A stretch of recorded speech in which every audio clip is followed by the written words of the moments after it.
Welcome to the program.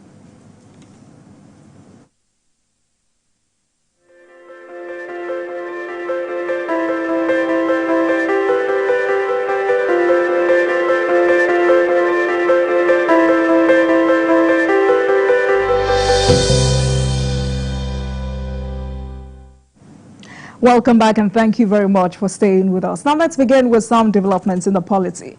The federal government has again appealed to Nigerians to shun the planned protest scheduled for tomorrow in the interest of peace in the country. Secretary to the government of the Federation, George Akume, and some key ministers held a press conference on government's efforts to make life better for Nigerians. The SGF says the government recognizes the people's freedom to protest, but strongly advises against vandalism and violence. He also mentioned that Nigerians must remain vigilant and avoid vandalism or violence. The ongoing economic hardships, and they are improving anyway, would abate very soon, and we shall all enjoy endless prosperity.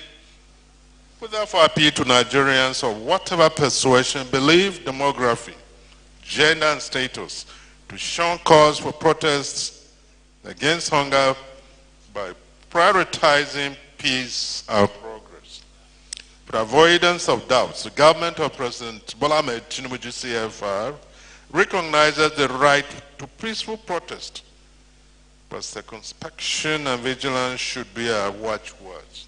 The provision of the Nigerian Students' Loan Scheme has a provision to cover 2 million students. Already, disbursements have started, and as at last week, NEL Fund has received application in excess of 120,000 and is also ongoing. Now, the message of Mr. President is that there is no child that has the requisite qualification and that has the desire to go to school that will be left out simply because his parent or guardian is unable to pay for his fees. Vice President Kashim Shettima has solicited the support of Nigerians for the actualization of the programs and policies of President Bola Tinubu's administration, insisting that the president means well for all Nigerians. According to him, contrary to speculations in some quarters, President Tinubu is neither anti-North nor anti-Islam, and the president has reflected this in appointments to key positions in federal government's ministries, departments and agencies. The VP said this when he received representatives of media practitioners from the northern part of the country on a courtesy visit at the presidential villa, Abuja. On the planned nationwide protest, Senator Shettima acknowledged the rights of citizens to protest, but pointed out that it has its own demerits that are not pleasant. Bola Ahmed Tinubu is neither anti-North nor anti-Islam. But this is a multi-ethnic, multi-religious nation, and we have to see to the coloration of all tendencies. He loves the North. He is working for the North. One of the pet programs of this government is the Badagry-Lagos, Badagry-Sokoto highway that has 64 dams along the pathway. And we are going to develop all those 64 dams. Who created the Ministry of Livestock Development? And who are going to be the net beneficiaries of this Ministry of Livestock Development? We have machines for producing net houses in Borno. If we can get the machine working, we can mass produce net houses that can bring down the ambient temperature by 2 degrees, and we can empower our women. Let's take a short break, and when we return, it will be time to discuss the planned nationwide protest and other matters. And tonight I will be speaking with Umar Aminu Kalgo. He's a lawyer and also a political affairs analyst, and also Comrade Daniel Onje, public affairs analyst and former president, National Association of Nigerian Students, NANS. Stay with us, everyone.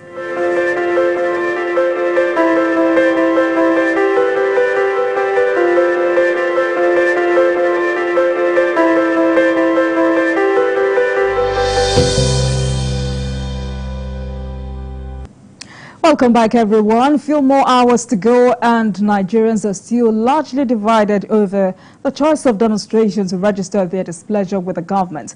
Regional leaders from the north and south have joined others in backing out of the proposed demonstrations.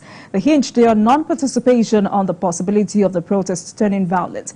Many groups in the state, including the Apex Northern Socio-Cultural Group, Arawa Consultative Forum, and youth groups like the National Leadership of the National Association of Nigerian Students, NAS, say it has pulled out of the planned nationwide protests across the country, citing the fear that it could lead to violence.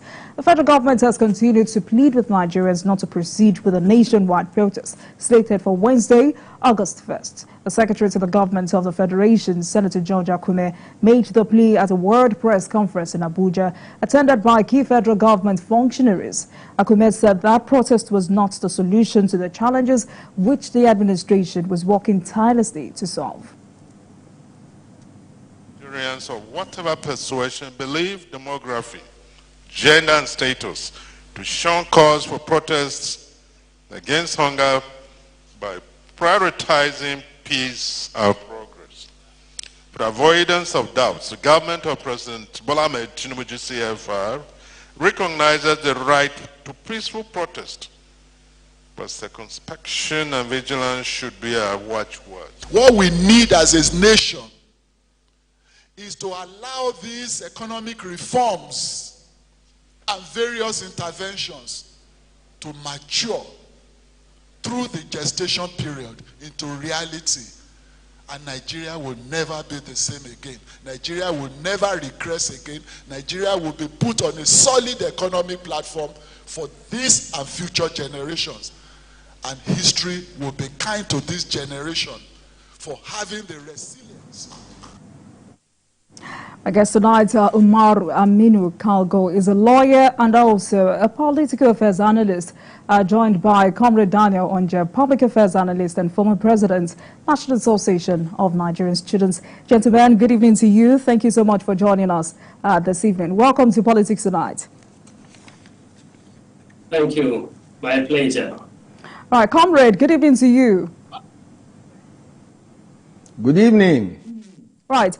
So let me start with you, Comrade Onje. Nigerians are divided on this planned protest, which has caused a panic mood in the country. But from your own perspective, do you agree with those who are very convinced that this planned protest is an ambush? Those who say this protest is a plot to a bigger plot. I mean, also corroborated by a statement by ACF National Publicity Secretary, and that's Professor T.A. Mohammed Baba, who said it was unthinkable that the millions of Nigerians that feed from mega daily earnings can sustain a shutdown of up to 10 days. Well, to start with, we will need to appreciate the fact that both those who are pro and anti the protest agree on one thing, that indeed there is hardship in the land. There is hunger on the scale that had never been witnessed by Nigerians. And it is indeed very concerning. So the planned protest over the hardship is explicable. And citizens have the right to go out there and protest. I think where some of us differ is the approach of the protest, because there are two kinds of protest known: the non-violent protest and the violent protest. And from verdicts of history, only one of the types of protests has shown or been proven to yield positive results in societies, which is the non-violent protest that was initiated by Mahatma Gandhi of India and further reinforced by Martin Luther King during the civil rights movement in America. But the violent protests also have been known to throw nations and countries into social, political, and economic turmoil that, end up causing setback, major one for that matter, for countries. So that is where we are concerned. We are not saying, my school of thought, because of course, lest I'm misunderstood, I'm a former president of the National Association of Nigerian Students, of course, for those who know my record in this country. I am a product of protest, and I believe that through protest, we are able to effect institutional and systemic changes in a society. So I believe in it so much. I'm an ardent believer of protest. But where the leadership of the or the protagonists or proponents of the protest are not known to people, it becomes very, very concerning. That is why people are thinking, just like you mentioned, that there's a bigger picture to what is being proposed. The leadership of these protests should step forward and make bold their demands. The essence of embarking on protest is to draw public attention or global attention to a certain issue or a set of issues so that redress can be sought. If that be the case, then this planned protest has achieved its aim even before embarking on it. Because already the attention of the government had been drawn.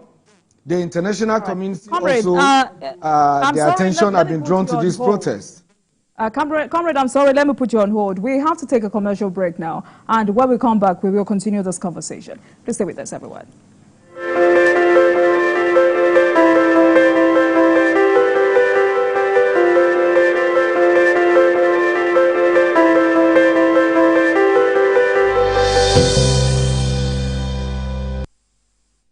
In the heart of our great nation lies the strength and resilience of its people. We have faced challenges, and yet we stand tall. Our spirit remains unbroken.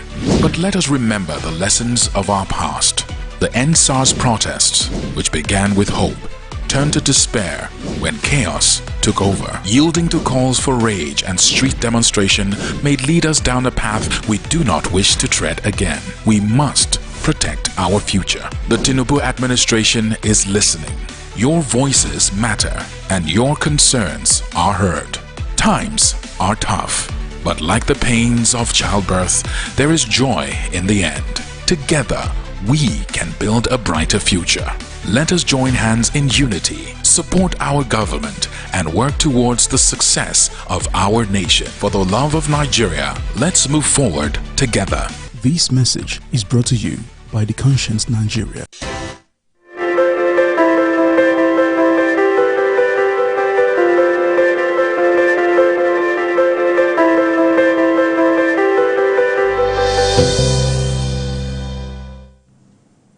Welcome back to Politics Tonight, everyone. And our focus tonight is on the planned nationwide protest and other matters. And I've been speaking with Umar Aminu Kalgo, is a lawyer, political affairs analyst, and Comrade Daniel Onje, who is also a public affairs analyst and former president, National Association of Nigerian Students. Mr. Kalgo, let me come to you. You know, just like every other major stakeholder, Comrade Onja is very concerned about the safety of innocent Nigerians. So for you, what is your impression about how all of this is playing out? First of all, I will look at it from the legal perspective. I want to say that the comrade have shown that there is not much disagreement with the situation in the country.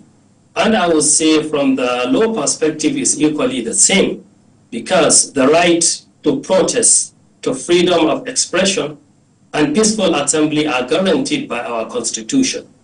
And on the other hand, the people who organize the protests are always saying is going to be a peaceful protest, while the concern and apprehension of the government and the larger sector of this community in this country is that of public policy, what is known in law as public policy, because public policy is the greater ends of even the Constitution to safeguard public security, public safety, and good governance.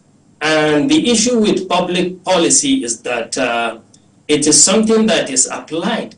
It is not from the letters of the word, but it's the situation and the circumstances and facts on ground that will lead to a decision of on public policy, even if such matters goes to the court. So for that, I would say generally, the protesters are maintaining, exercising their civil rights, while the apprehension is a genuine one, as you can see, looking at how volatile the country is. Just today, I was listening to the broadcast of BBC in the Hausa language. Ghana, a West African country as well, had a planned protest, and the government went to court, and today it was called off. It was scheduled to hold today, and the youth there have abided by that. So I like the way it translates in my country, because you can see we engage in discussion. It's not something that the government took to court to find illegal. I don't think that will augur well in the country. But by and large, we say, well, it is from both sides that you can see, but there are good reasons to have apprehension. Mr. Cargo, you know, federal government has continued to appeal to the protesters to shelve this planned protest. There was a world press conference to that effect today. Is this enough for these protesters to give government some time and come for dialogue, just as the federal government has asked? For me, if you look at the situation, because really the hardship, I'm taking the example of Ghana, because if you look at Ghana, Ghana doesn't have insecurity as we have it down here. And equally, Ghana, I would say, if you look at it, we have presently our history is more marred when it comes to insecurity and even violent protest. But looking at the situation when you have hunger and this level of high standard of life, so it's so volatile that guaranteeing a peaceful, protest will be very hard. Because as Aristotle has said it, hunger and corruption are parents to all revolutions. I believe that's what the government is seeing into this and raising these alarms. And equally, you can see some of the leaders of the protesters. There was a leader, Comrade Mukhtar Garba, who claimed to be like the initiators.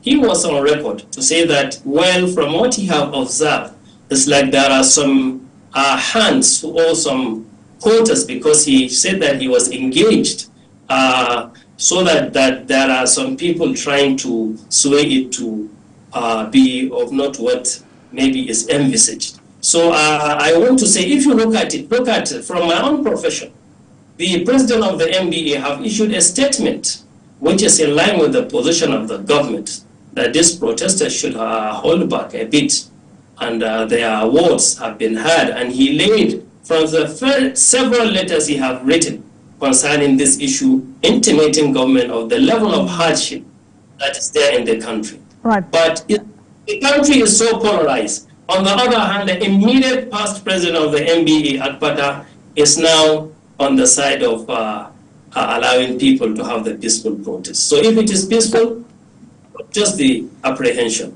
is sorry. So let me direct this question to both of you. Before I go back to Comrade Onje, you know, there are some stakeholders who have said to me on this program that if only the Tinubu administration had been vocal and open to Nigerians about what they met on ground, how bad the economy was when it took over power, perhaps Nigerians would have understood where we were as a nation, where we are at the moment, and the impact of what the president had done in the last 1 year and the prospects ahead. Would this have made any difference? Mr. Cargo. Well, I think a good interface with the citizens is always important. But that said, I mean, the citizens must see the government up and doing to alleviate the hardship. And that's by action and by widespread media coverage to see things on ground, I think is very, very essential. Because with this heat of this protest, you know, everyone can see that the government have doubled up in what is presenting to the citizens of the country. I think this should have been long coming, but it's not that too late. I think if this tempo was maintained, I think we can get, we can make a way ahead. And gladly, there are a lot of, today, even in the news, the Hausa community at Mile 12, they issued a statement that they are not going on with this issue of protest. So along the line, you see in and out how people have looked at this, because, well, if you look at the African countries, what is happening, I think it calls for concern that every country should do all it has. If you look at the example of Kenya and what have you. So, and even the last protest of NSAS, though it has some, you can see it's end up being a violent protest. All right. We understand the agitations of the youth, but learn from the elders, and history is a good lesson as well.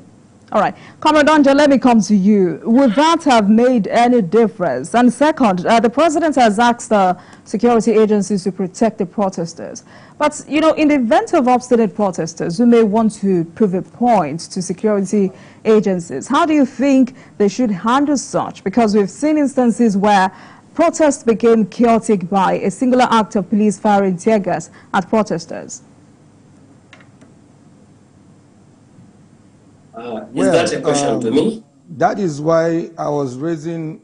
That was why I was raising concern over the leadership of the protesters.